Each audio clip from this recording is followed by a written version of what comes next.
Okay, we're trying this again. Sorry about the technical difficulties on that last one. Welcome to the Great Lakes Divide live stream here on YouTube. I'm your host, Adam Biggers. You can follow me on Twitter at AdamBiggers81. You can follow Great Lakes Divide at GL Divide on Twitter and on Facebook at Great Lakes Divide. And want to thank our title sponsor, FederalWilliams.com. Visit FederalWilliams.com for all of your real estate needs in Michigan, whether you're buying or selling. Mike Williams is your statewide go-to. Again, that's federalwilliams.com, FEDERAU Williams.com. We're going to talk a lot of Michigan football today. We'll talk about the Tuesday night availability. Spoke with Dylan McCaffrey, Aidan Hutchinson, two up-and-coming players, obviously, for the Wolverines. I have the videos on my YouTube channel, so please like, subscribe, share, do all that stuff. And before we get into the conversation and the live chat, I'm going to tweet these links real quick. I want to thank Wes Weber, man. Wes Weber, he watches the show all the time. You the regulars, you guys have chatted with him in here. Wes Weber is coming up with the stats, just making the job so much easier. So I don't even have to really look for stats anymore. They come to me. So thanks a lot, Wes. And there's Wes Weber right now. Appreciate it, Wes. Thanks a lot, man. Yeah, but you guys follow Wes on Twitter. This guy breaks down the stats. He's very good at it. So give me a minute. I'm going to tweet the link right now again, since we had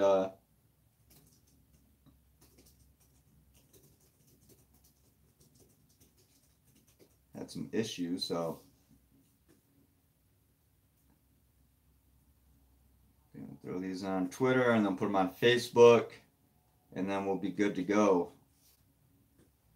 I want to wish a happy birthday to Ryan Schuling, my partner at Great Lakes Divide.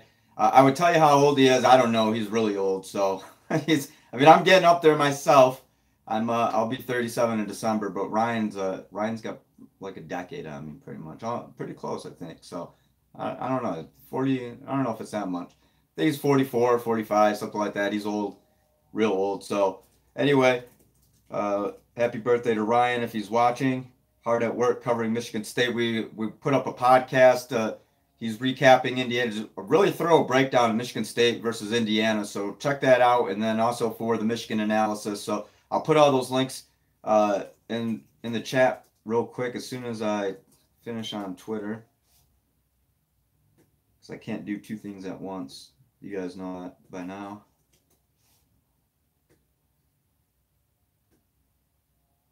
And hopefully the neighbors in the background, they're like weed whacking. Hopefully you guys can't hear that. I can.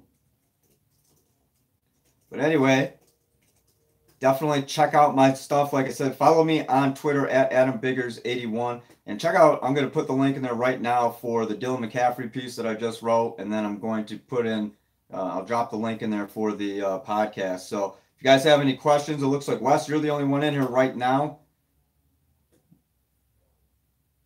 Doing it kind of at a Wednesday. I think I usually do them a little bit later than on a Wednesday, but had to seize the opportunity earlier. I want to thank Al Martin at WKAR in East Lansing. Thank Al for having me on today. Talked Michigan football with Al. It was a great time. So, Rayshawn Peoples-Jones, RPJ. He said, Adam, I do. What's up, RPJ? Questions, anything. Dylan McCaffrey. Talked a lot with Dylan last night. Talked a lot with Aidan Hutchinson. I have the videos on my YouTube channel. Guys, like and subscribe, share, comment, all that fun stuff. And Rayshawn had just dropped the links, if you could see them, to the Dylan McCaffrey piece that I just wrote and to the podcast tab on greatlakesdivide.squarespace.com. Ryan Schuling and I have been working hard. We've been doing a lot of podcasts. Last podcast, we finally got the audio. Wes, you'd be proud of this. Check out our latest podcast and tell me what you think of the audio quality. I'll tell you, I have used this on my end. So I prayed this around. It's not Star Wars R2-D2. It's a real studio microphone, courtesy of Wes Weber. Sent it to me last year. So thanks, Wes. Appreciate it. Using that and another microphone to see exactly how we get the best sound. So Jay Van Syak says, "Were you able to make it down to Ann Arbor today to talk to Coach Madison and more?" No, Jay, I wasn't. I was planning on Here's the thing. I was gonna do double duty because I'm actually doing a feature on the scout team. So I don't always go on Wednesdays. I'll go if it's like Don Brown and Greg Madison or Zordich if I can get down there. Typically Wednesdays are kind of have been for years. It's just a weird day for me. So, but Monday and Tuesday definitely with the players, but not this week. I wasn't able to get down there. Would have been interesting to talk to Greg Madison about Aidan Hutchinson and Rashawn Gary. And again, guys, Rashawn Gary said Aidan Hutchinson's further along as a freshman than he was. So I mean that's saying a lot because Rashawn is going to be a first round NFL draft pick, I think, after the season. And Aidan Hutchinson's got 3-year starter, or after this year, 2-year starter, 3-year if he stays. But I mean, I don't know about that. The potential seems pretty high. It looks like Aidan Hutchinson might get some NFL talk by the end of his sophomore year, I'm guessing. I mean, this guy's built for it. His father played at Michigan, was an All-American, and Aidan's just, a true freshman. Talking to this guy it's kind of refreshing because he knows exactly. It's like Dylan McCaffrey. I mean, a lot of these guys that come in the situation and they know exactly the role. There's no gray area with them or anything. Aidan Hutchinson knows he's a true freshman.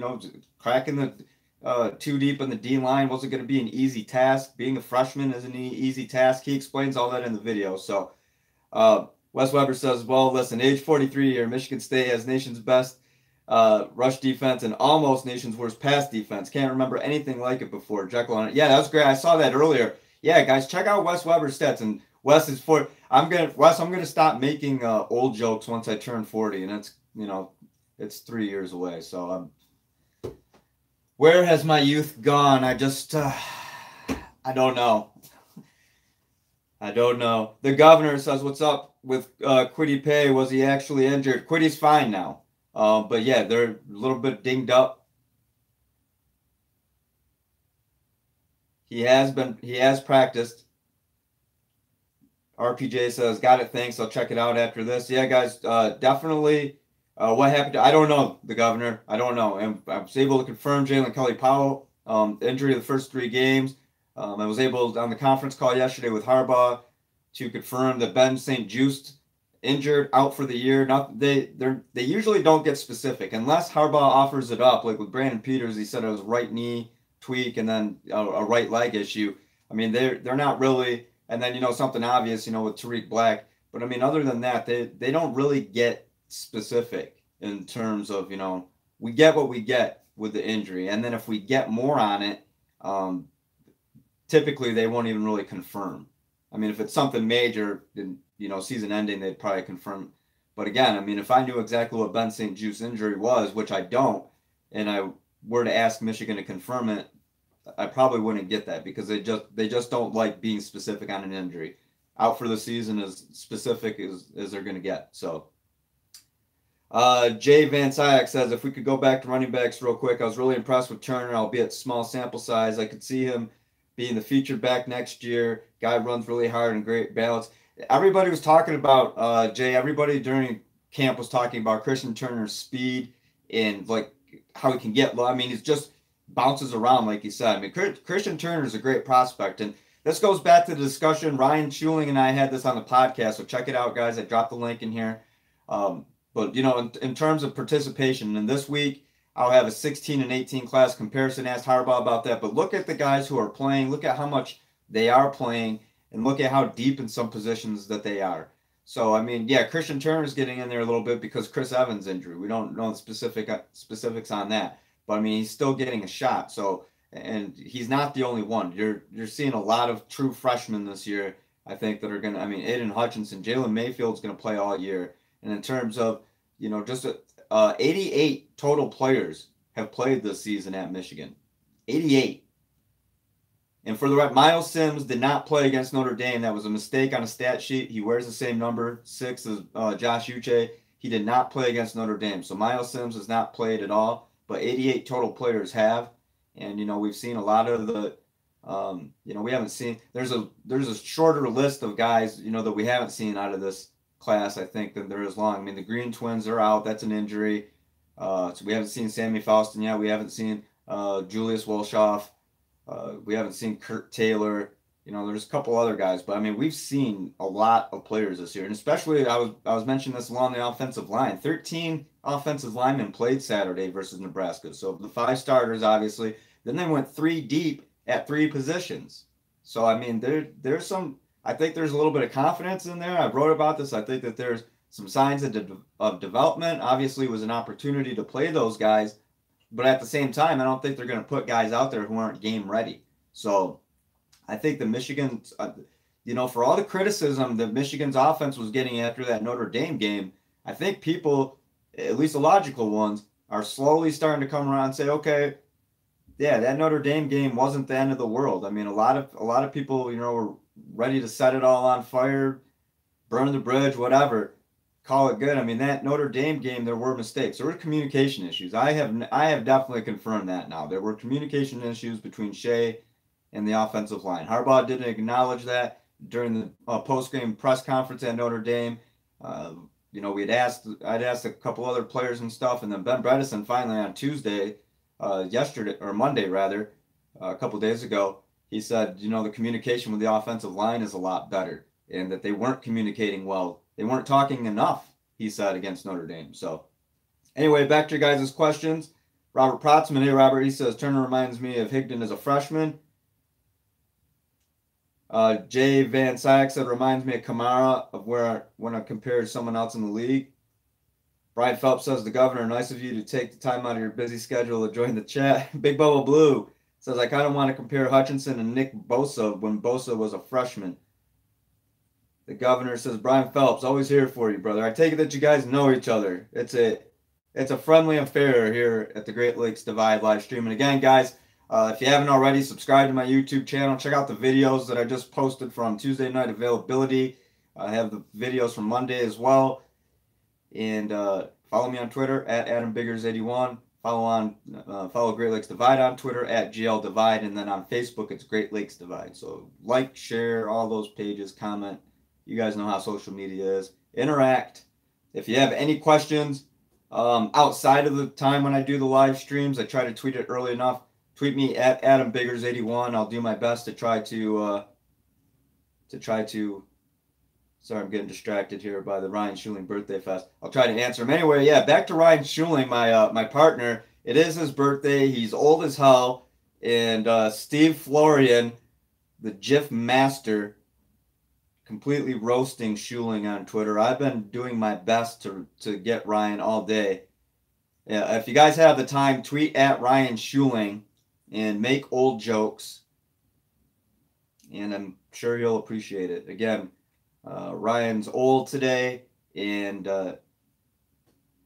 take time out of your day to remind him of that, because I have several times, and I will several more times before the day's through. So, Kevin Durbin, status update on Tariq Black. Yeah, Kevin, I've been talking about this past couple of days. It looks good, I think, for a late season return. Optimistic for Tariq Black. He's on the treadmill. He's jogging. Nico Collins talked about that on Monday.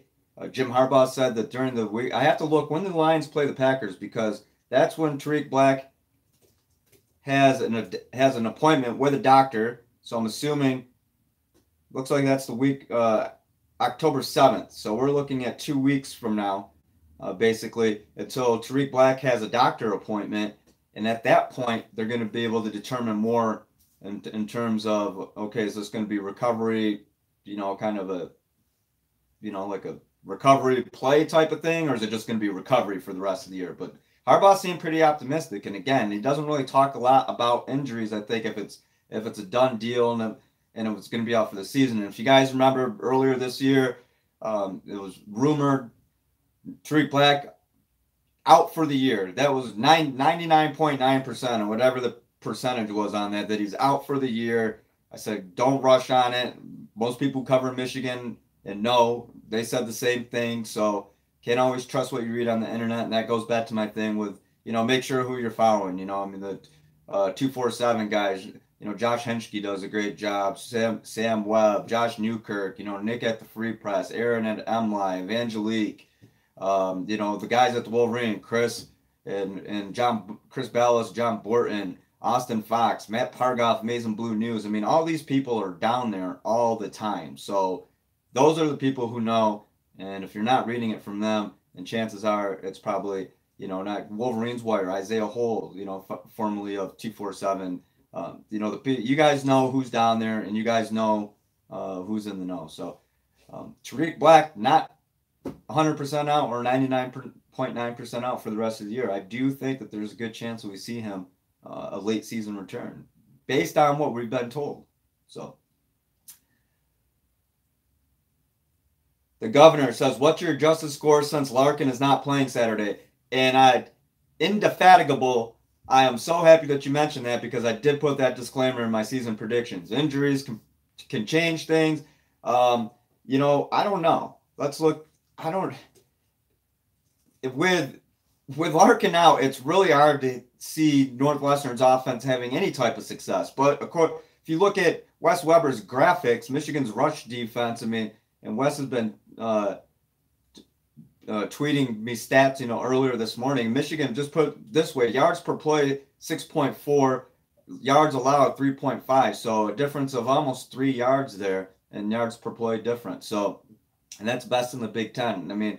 If you look at that stat and then you look at what can a guy like Jeremy Larkin do for you, and then you're like, oh, well, he could do that, but unfortunately his career is over. And I mentioned, that's not like an unfortunate thing, like a knee or an ankle injury. It sucks. He's got, spinal stenosis, and his playing days are over. And it's like he didn't, he's gone this long throughout life, and to find that out. So that's a tough blow to him.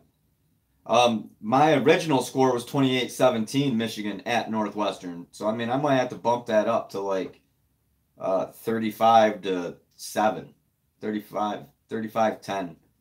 Talked to Pat Fitzgerald earlier, or yesterday on the Big Ten conference call. And this goes into what I'm writing about the development and the usage of the 16 and 18 class similarities. Jim Harbaugh did actually compare. I got him to contrast and compare for once in his life, at least with us.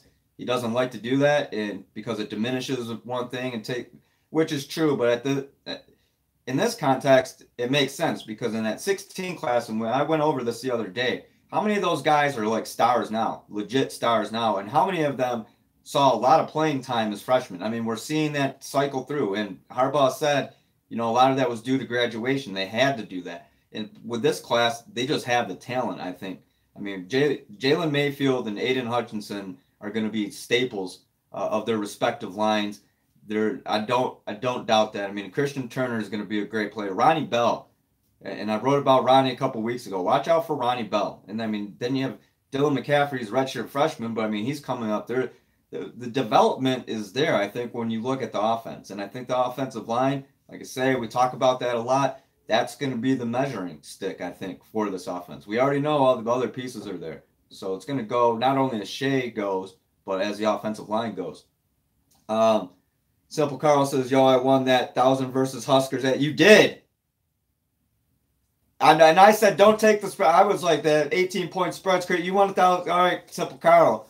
All right, how many of us are in? There's 30 of us live right now, I think. So what? That's, do the math for me. That's $3 a piece, right? No, that's $30 a piece. Sorry. We accept PayPal or whatever. Wes Weber says spread for Northwestern seems friendly still, in my opinion. And we've seen the offense kind of open up. And I think Northwestern, Colorado got at them. Akron got at them. I think Michigan's offense is clicking. And I think that, this Northwestern game might be a little more tilted. I try to be reasonable with my predictions, and there were some of you guys who were predicting the blowout versus Nebraska. Very few. I thought it was going to be a close game. Not many of you went beyond that 18-point spread, and then, okay, I was completely wrong. 46-point win, and it was the most dominant, in my opinion, the most dominant win in Jim Harbaugh's tenure in Ann Arbor. So, even more so than the 41-7 bowl win over Florida. I don't want to talk about stuff that I've been talking about, but I'm just saying. Chad Larimore says, hey, Adam, I think Michigan beats Northwestern 42-7. That might not be too out of reach, Chad. The governor says, you said indefatigable right. I've practiced that, like, a lot. I've made sure that I don't mispronounce that word. Robert Protzman. Yes, I agree with you. Simple Carlos says, remember that 2016 game when Chesson runs back the opening kick against Northwest? I do. I covered that game. Opening kickoff, 96 yards. Ambry's was only the second one since then. The Ambry's 99-yarder versus Notre Dame. That game was over by halftime, though. I mean, that was a dominant game, right? But Michigan kept the foot on the gas throughout 4 quarters. And we saw so many guys play. I mean, that was what? That was 31-0 at halftime and 38-0 final, correct? Or was it 28-0 half, 31-0 final? Something like that. I want to say maybe 38-0, 31-0 at half. But anyway, against Nebraska, we saw just nothing but just offense explosions. I mean, that's the only way. Karan Higdon had 2 runs that were more than the Huskers' 39 total rushing yards. I mean, Ronnie Bell. I think Ronnie Bell's touchdown was more. Okay, Nebraska had 93 passing yards.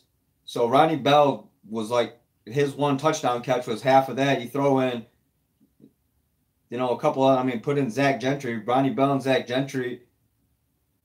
Well, okay, never mind. That's a bad example.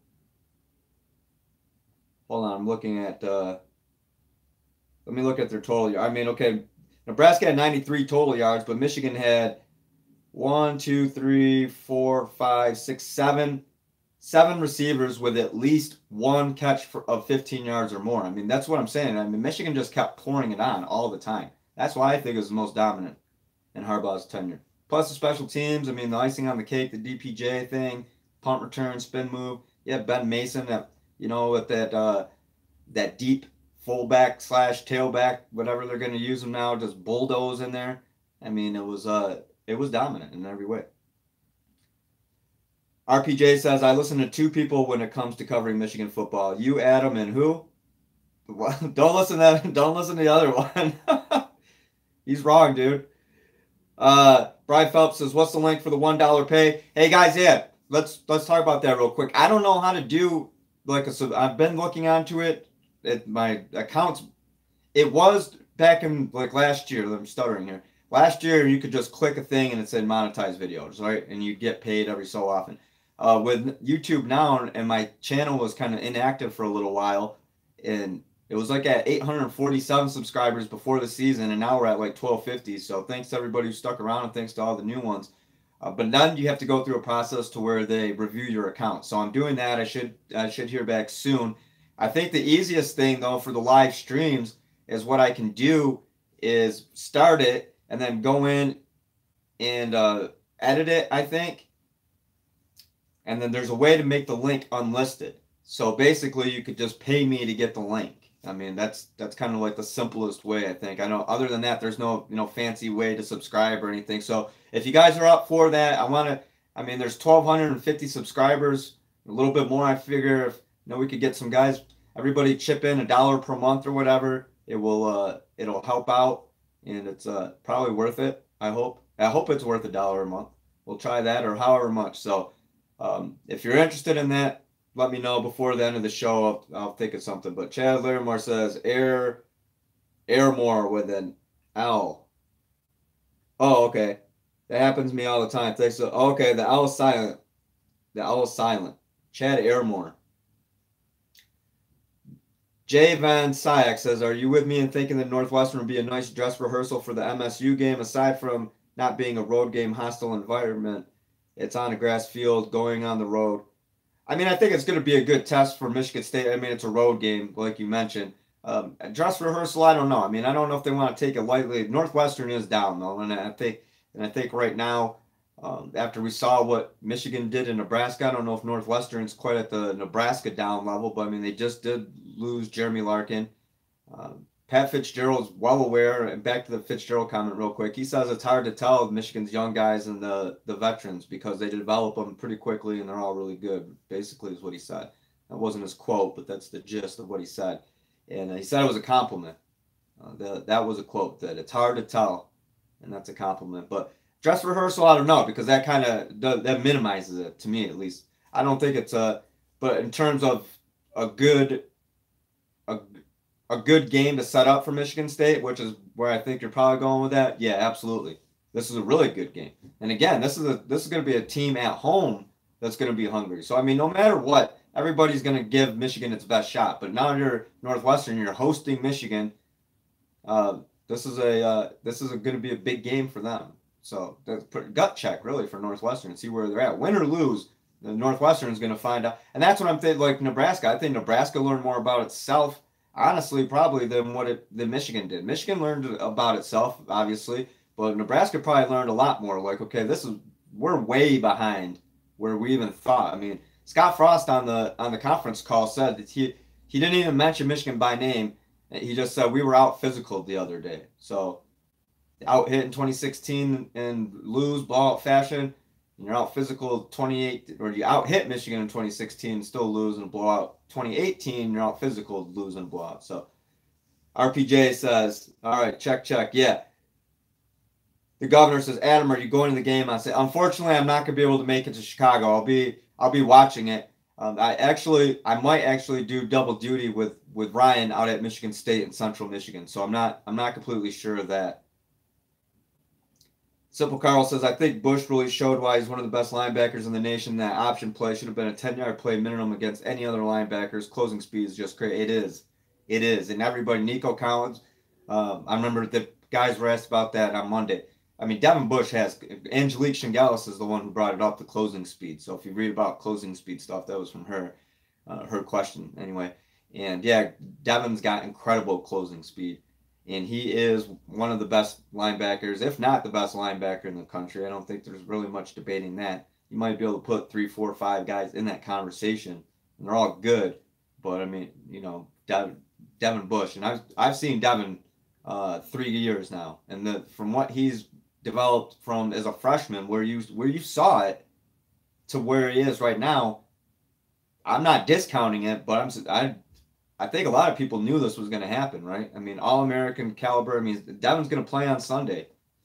He might not have that NFL linebacker size that a lot of people look at, but I guarantee you that Devin has the speed, knowledge of the game that not many guys do have. He's a coach's son, for one. I mean, that carries a lot of weight, I think, when NFL teams are looking at guys. Like, this guy's a coach. He grew up with football. He understands it. It's not just, it's in his blood for sure. I mean, it's in all their blood, obviously, but it's really in Devin Bush's blood. Brian Rusinski says, Chris Evans needs to play slot. Simple Carl says, I like your schedule. I don't see Michigan State as that big of a road challenge. There's going to be a deep Wolverine crowd there. Yeah, there'll be one. And guys, if I missed your question, it's not on purpose. Resubmit it. I'll try to get to it. We're going on 28 minutes. I'm going to check Twitter real quick. And again, follow me on Twitter. Wes Weber with the logo.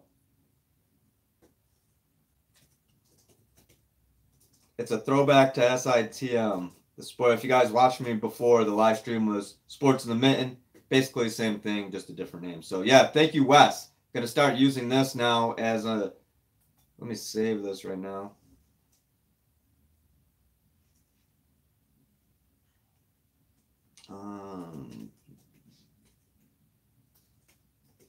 You are the man, Wes.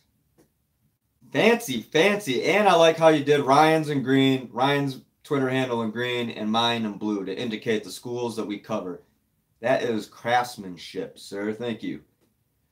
Any other questions, guys? Robert Protzman says, if you're watching it, I'll be ready for the Fox Sports 1 announcers or Josh. You mean Josh Martellus? Yeah, I know. We were talking. Josh Martellus. We were talking about that amongst ourselves last night. Actually, I don't want to name names. I'll say I was making fun of it. I don't want to bring everybody else's name in it. But trust me, the media has been laughing about that.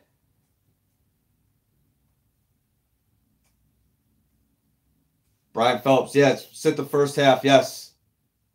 For Cleek.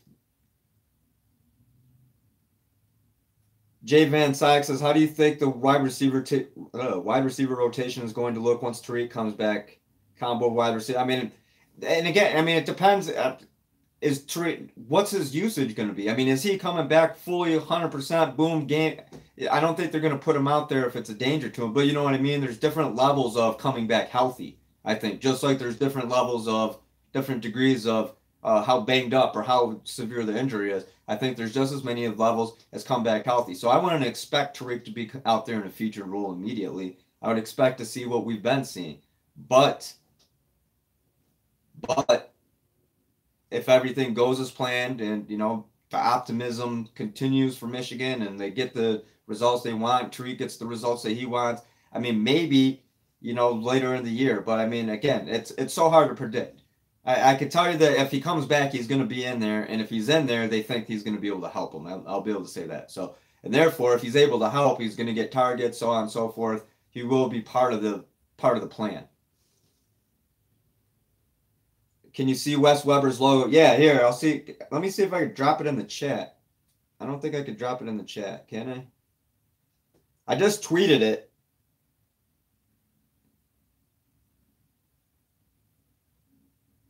FS1 guys mispronounce everyone's name except for Harbaugh. Is that Jim Harbaugh? See what I did there? Jim Harbaugh. Get it? Yeah, I mean, it's hard. Freedom, I got to look back at it for Nebraska. If you mess that one up, I mean, Freedom you have, but I mean, if you mess up his last name, it's okay because this is a really hard one. Let me read this one from Nebraska. This was like, he got in there, didn't he?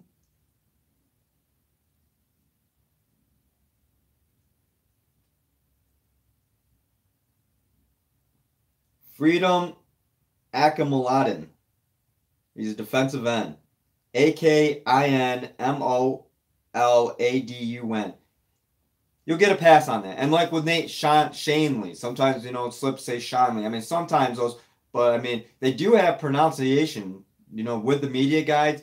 And guys, these guys are like hand-fed the stats. They don't know all this. I'm sorry to burst the bubble. They don't know all this stuff. There's the stat packets they give us every week. And those are probably the same ones they get. So when they rattle off all this miscellaneous information, it's stuff all the beat writers have known for a long time. It's not like they did a ton of research. They were given the stat packs and everything. And in those stat packs, it has pronunciations. Like I remember at Michigan State, Kenny Goins, people were saying Goins. It's Goins, like coins, stuff like I'm trying to think. I mean, there's so many other Metellus. That one could be tricky, but there's no R in there at all. There's no Martellus. So I mean, I've heard people say it Metellus. It's not Metellus. The emphasis. They put the emphasis on the wrong syllable. It's Metellus. So anyway, back to you guys' questions. Robert Protzman says, do you think they'll put him back out there against a lower level team to get his feet wet or a big game? Well, Robert, I mean, Tariq Black, I mean, later in the season, there's not going to be any lower level teams, right? I mean, we're starting to talk Michigan State, Wisconsin, Penn State, Ohio State. I mean, there's not, I don't know if there's going to be opportunity for that. I could tell you that with, if he's out there, they're going to operate under the belief that he can help them, right? And I mean, here, let's entertain this. I'm going to do this for Robert. We're going to entertain Tariq. What game do we think that Tariq Black could come back? And again, his doctor's appointment is the weekend. He's meeting with his doctor. The weekend, the Lions play the Packers. So that's, I got that down already. That's Sunday, October 7th. So we're 2 games essentially away from that. So if we look at October 13th, October 6th is Maryland homecoming. He won't be at that. October 13th. Let's even say best case scenario. He meets with a doctor and they're like, hey, Tariq, you're good. The best case scenario for Tariq Black in Michigan would be Wisconsin. I mean, and that's probably not going to happen. I mean, I'm looking at, we have Wisconsin, October 13th, October 20th is at Michigan State, November 3rd, home against Penn State, November 10th at Rutgers, November 17th versus Indiana, November 24th at Ohio State. So maybe there's a chance Michigan State, Penn State. I mean those would be 2 games that I would maybe keep an eye on. And I mean, if you're Tariq Black, you want to play in those games. Obviously, it's rivalry game. Penn State's a big game, But I mean, at the same time, would they throw him in just November 10th against Rutgers? and you can play up to 4 games and not have. I believe he'll be able to qualify for medical red shirt and everything. So. Oh, Matthew Aldridge says, does Clayton Thorson have the ability to expose Michigan's secondary? Where does he rank among Big Ten quarterbacks? I don't know where he ranks offhand, Matthew Aldridge, but Clayton Thorson, I can look it up for you real quick. Clayton Thorson is a good quarterback. He's one of the best quarterbacks as far as mechanics and talent and everything in the Big Ten. I'll look those stats up for you right now. You got me curious.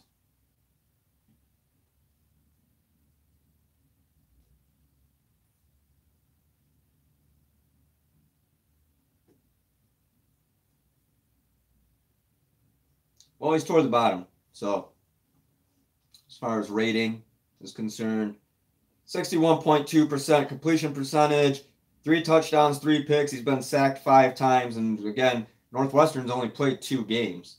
So they had the bye week. Pretty sure, yeah.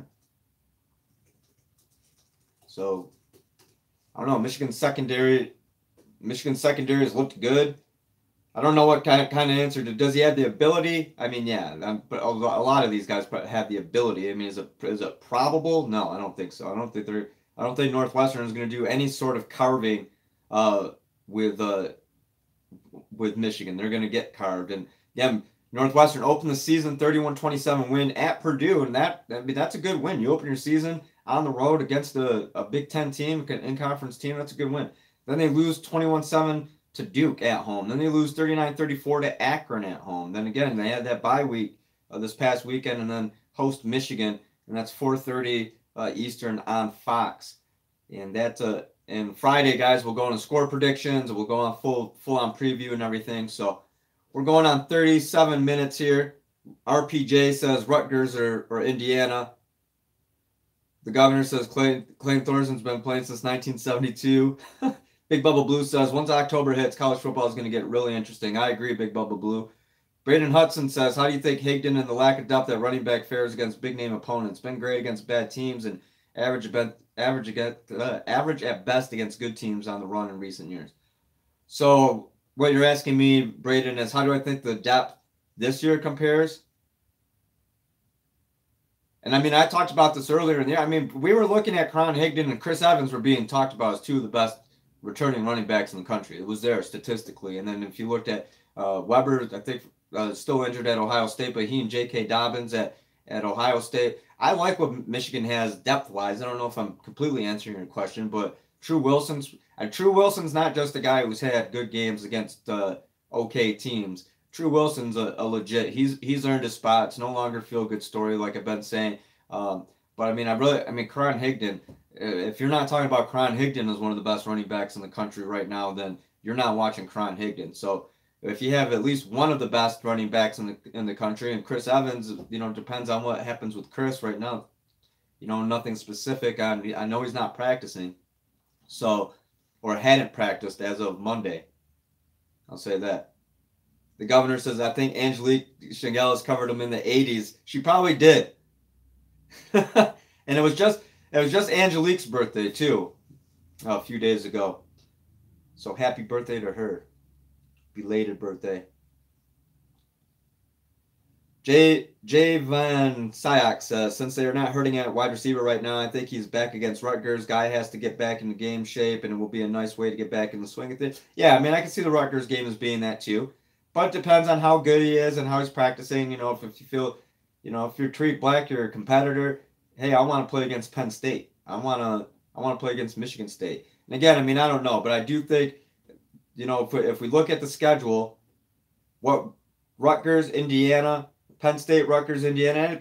I'm thinking November. I don't know if we're seeing October return. So let me say November.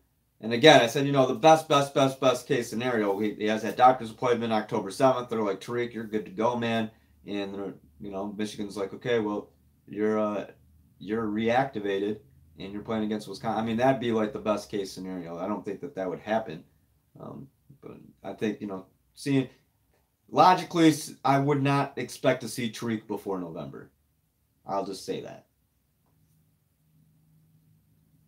Brandon Hudson says, when do you think we will see Harbaugh really open up the passing game and let Shea air it out? Hasn't had to yet. I mean, they did a little bit, right? Against SMU, they opened up the passing game. I thought they opened up the passing game against Nebraska. Just 15 or 7 guys had a catch of at least one catch of 15 yards or more against Nebraska. I think they're opening it up. But I mean, I know you're talking about the downfield shots. I mean, well, like I'll go back to the stats. Nico against Nebraska was targeted twice, two of three. He caught 2 of 3 and a long of 23. And then before, I think against SMU, he was only targeted once. He's targeted twice. He had 1 catch for 3 yards. He wasn't targeted deep. So, yeah, in that aspect, when are we going to see it? I think we will start seeing it more because we've slowly but surely seen a little bit open up these past couple weeks on offense, right? And particularly with the passing game. Western Michigan was like, boom, get the running game down. SMU was like, okay, flex the passing a little bit. And then this Nebraska game was like, okay, go wild. So that's what they did. Chad Airmore says he thinks Black is back in 4 weeks. So that would put him, let's look back at the schedule. And Chad, if you're right, that would put him back for November 3rd against Penn State.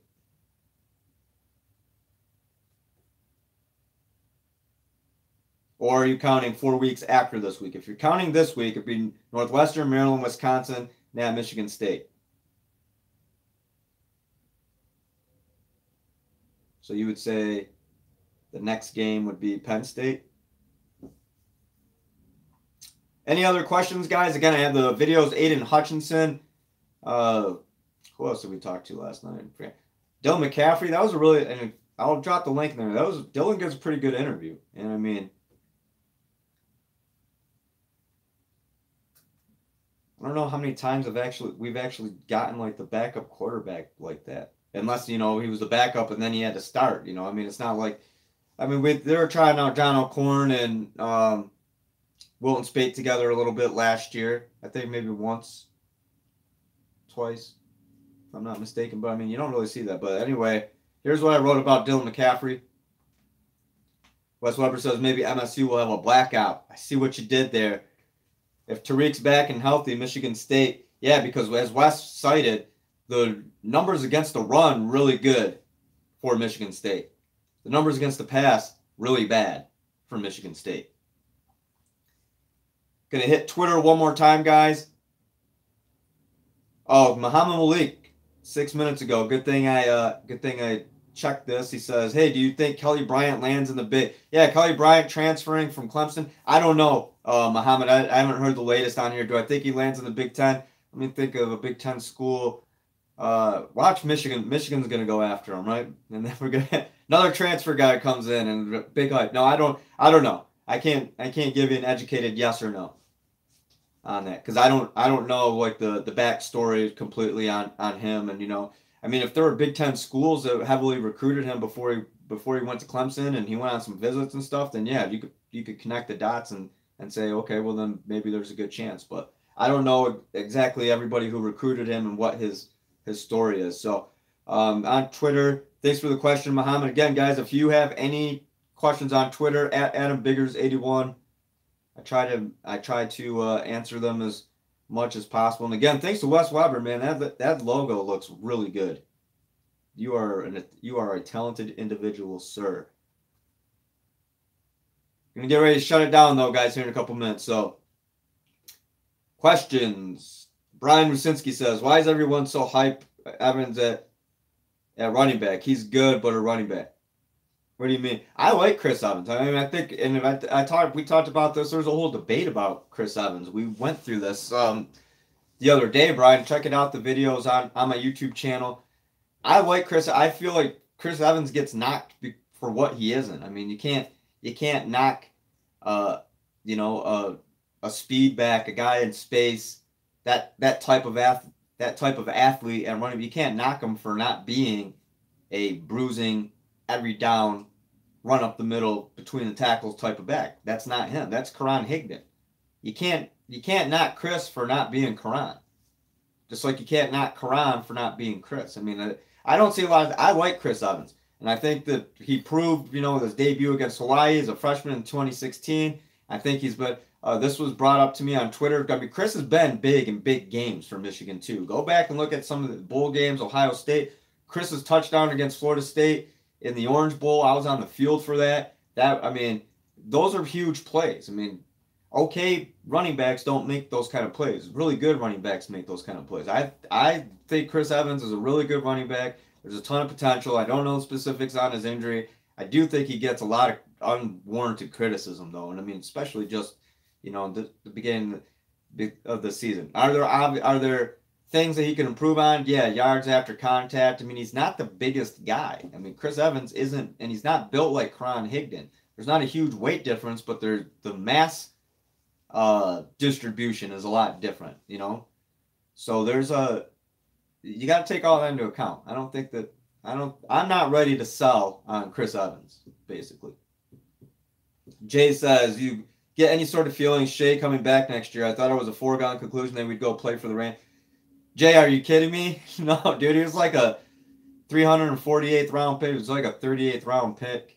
I asked him, the videos on my YouTube, I asked him, I'm a baseball guy. I asked him that specifically. I was the very first one to ask him. I had to make it a point to do that. Shea has no interest in playing Major League Baseball. He is completely focused on playing quarterback at Michigan. He's not looking to be a one and done. The whole thing we signed, everybody was flipping out. He could get drafted and even sign and still finish out his college eligibility. I mean, if he changes his mind down the road and wants to play, I don't even know if that's going to be an option, though. He has the arm. I mean, he's a really good baseball player, and he hasn't played baseball since like high school. So I mean, we're looking at 3 years since he's played. He's definitely a guy that they see something in, and I just don't see it, though. He's not going to be a one and done at Michigan. If he's one and done, it's NFL. It's not going to be baseball. But his intent is to make the most of his eligibility, and whether that's finishing it or making the most and getting drafted. Either way, Shea is not leaving Michigan for baseball. RPJ says, Robert Prossman says, isn't MSU O-line awful this year? Yeah, it's not that good.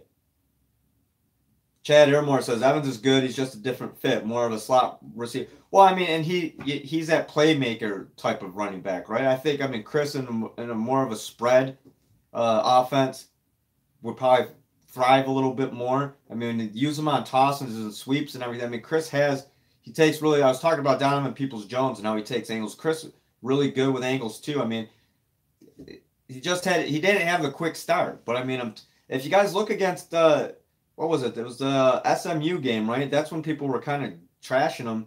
He had 18 carries for 85. He had a long of 35. And yeah, it took him a while to get warmed up, but he set the tempo in that game. He essentially took one for the team. I've used that phrase a couple times. He took one for Michigan. Karan was injured, and Chris was just the guy, here, give you the ball, don't fumble it, help us move the chains, and they were able to throw the ball more. He still finished with 18 carries for 85 yards. So, I mean, that's not a horrible game. That's what I'm saying.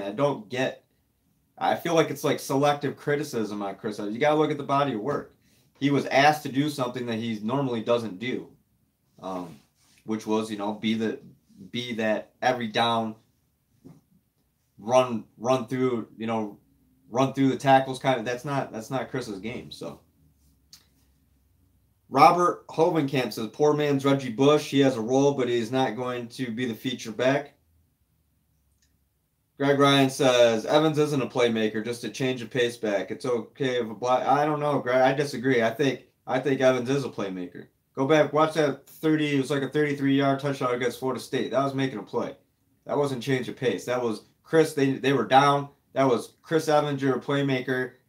We need something out of you. Make it happen. That's what that was. So, Greg Ryan says, any updates on Solomon? No updates on Aubrey Solomon. But I mean, we talked to Lawrence Marshall last night. Lawrence is pretty thankful, that he's in there getting an opportunity. And the fact that we talked to Lawrence Marshall last night, you could say, okay, well, is Lawrence there to stay? And what's going on with Aubrey? I don't know. I've heard rumors. I can't confirm anything. Chad Ermore says he's a really good player, but he has stride of a wide receiver. He is a playmaker, though. Yeah, I mean, Chris is really athletic, and if there is a future for him in the NFL, I mean, it's probably not going to be as a running back, right? Brian Musinski says exactly. Needs the ball in space. Should play wide receiver. He's great in space. I mean, that's Chris Evans' strength, no doubt. Wes Weber says SMU exceeded Michigan's average yards allowed in both rushing and passing. Just odd.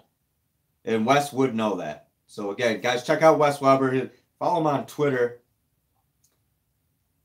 That's at Wesley Weber Jr.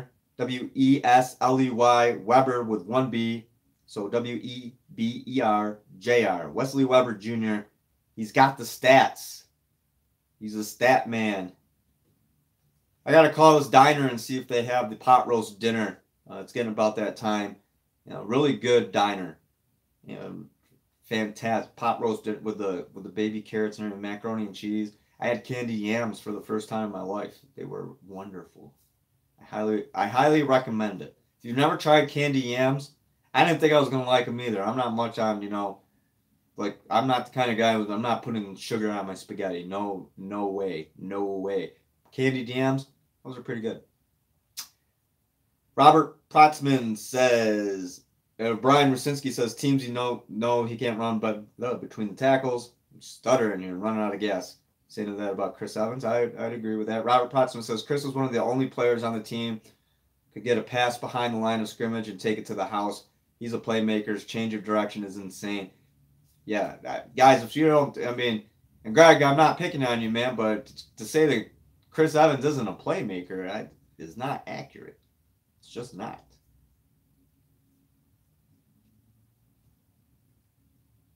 If you don't think Chris Evans is a playmaker, then we do not see eye to eye on this issue. And I don't have any problem. You know, if you guys disagree, you don't have to sit here and agree with I hope you don't agree with everything I say, but I think most of the things I say are pretty logical and solid. But yeah, I mean, if you don't think that Chris Evans is a playmaker, then we don't see eye to eye on that. We can agree to disagree. Ben Peterson says, sorry I'm late. Few points. One, I didn't get Chris Evans' issue. Two, how about Michigan's red zone offense this year? Don't want to jinx it, but remember the issue at 112. I do remember the issue of the red zone offense. That was I had the stat right on the tip of my. Wes Weber probably knows this off the top of his head, but yeah, I mean their red zone.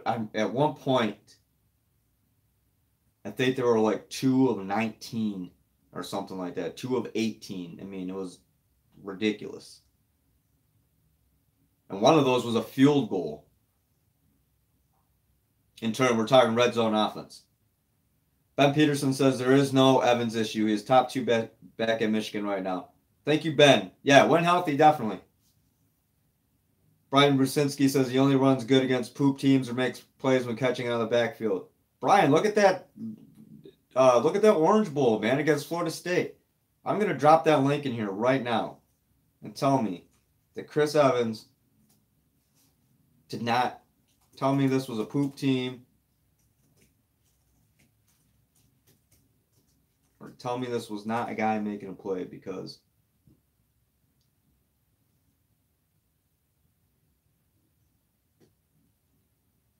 all right, they don't have it individually, so hold on, I got to go through the whole, I was on the field for this, and boom, lucky, just, I happened to put my finger, fast forwarding through it, and I land on it, so, right here, look at this run at 3:23, and tell me this is a, boop, juked one dude out of his pants, number 27, hello, where's your, I think he dropped something. Completely shook that. That's a play. Dove to the front corner of the end zone. I mean, bad running backs don't make that play. Watch this video. It's at like 3:23. But again, it's okay. We can disagree. We can agree to disagree. I'm pro Chris Evans. You can be anti Chris Evans. That's okay. I mean, Wes Weber Jr. says Harbaugh has always used multiple backs. No reason to play Chris Evans versus Nebraska with a slight hamstring strain. Evans showed what he can do with last score versus Florida State bowl game. He's good. Yes, I agree. Greg Wright says it's not saying he's terrible, just saying he's not that good. Okay, well, okay. Fair enough, Greg. All right, wow, we're going on 56 minutes, guys. I'll do one last Twitter check. I do want to go because I want to see if they have that pot roast. Because that sounds really good. Macaroni and cheese, the baby carrots, there's celery in it, and the potato. I mean, it just makes me hungry just thinking about it. It's one of those things like you don't want to feel like an absolute pig, but you can probably eat two. They're so good that you could eat two of them. And I mean, these are like big dinners, you know. These aren't like, you know, just little sample size stuff. I mean, these are big helpings. RPJ says, Greg, he's definitely that good. All right, guys. Well, hold on. Ben Peterson says, how's it determine who made available to the media player-wise? Good to hear from Dylan and Aidan. Both kind of telling. Well, Michigan makes that determination, and we can request players, but for instance, well, I can talk about it. For instance, last year I request Dron Irving Bates from Flint, the only Army All-American from Flint. And Harbaugh said that, you know, he was in there competing for a spot in the 2 deep. And then he ended up redshirting and then transferring. So basically, long story, they're cautious because they don't want to give someone, you know, too early. But at the same time, you know, I mean, like a guy like Aidan Hutchinson, I mean, Aidan's going to be in there all year. So, I mean, there's no problem. Aidan's going to be a familiar face of that Michigan defense for at least 3 years. Where the next 2 years is a major part. This year, I'm not saying he's not major, but you get what I'm saying. So that I think that's why we got Aidan. I wouldn't be surprised if we probably get Jalen Mayfield pretty soon. I asked for Jalen, they said no, not yet. So and then yeah, some of it is up to player discretion. They can ask a guy, hey, do you want to come? Do you have time to come talk to the media? And the guy can say no. They're not forced to do it. So a lot of these guys are coming from class at all different hours. So I mean, sometimes we have to wait around for them and everything like that. But other than that, I mean, it's up to Michigan Athletic Department, and then of course, you know, the discretion of the players. Some guys don't want to talk to the media. They don't. There's some guys who love, I think, talking to us, or at least appear to love. So I mean, if they ask Chase Winovich, hey Chase, you want to talk to me? I don't think Chase is going to say no. It's like he's visiting a group of constituents or something. It's like it's Chase's court, and here are his associates or whatever, and it's always good time interviewing Chase Winovich. Ben Peterson, thanks for I over-explained the hell out of that, Ben. I'm sorry. All right, guys, we're going on 58 minutes. I'm going to shut it down. I'll take one last question, and then we'll call it a day. I'll have a live stream Friday between 11 and noon Eastern time. So I'll tweet that. Follow, you know, exactly what time I'll start. Follow me on Twitter at AdamBiggers81 for that. We'll get into full-on full-on Northwestern preview. We'll get your score predictions and any other updates. And again, follow Great Lakes Divide at GL Divide on Twitter, at Great Lakes Divide on Facebook, and Great Lakes Divide.squarespace.com online, or GreatLakesDivide.com. The Squarespace version works better mobile. We're trying to get that worked out. We are on iTunes coming up. We're up for everything's going through, so we should be on iTunes. In the meantime, you can catch all of our podcasts on the podcast tab on GreatLakesDivide.com. And I'll be writing again about the 16 and 18 class comparison. And I think that's probably about it. Let me see, what else do I have? Maybe it's something else. But other than that, that's the big one. And then again, I just wrote the piece on Dylan McCaffrey. So any final questions? I hear the crickets. I think it's time to go. Hey guys, I'm Adam. Thanks for joining me. Robert, Wes, Greg, Ben Peterson, RPJ. Oh, Leo, I didn't see you. Leo Dice, hold on. We're not gonna. Muhammad Malik says, my wife just asked why you don't get a job covering Michigan. I had your back, bro. I do cover Leo says, thoughts. Sorry, tell your wife I appreciate it, though. Thank you. Leo says, thoughts. Sorry I'm late on Omari Samuels and Turner taking more carries against weaker teams.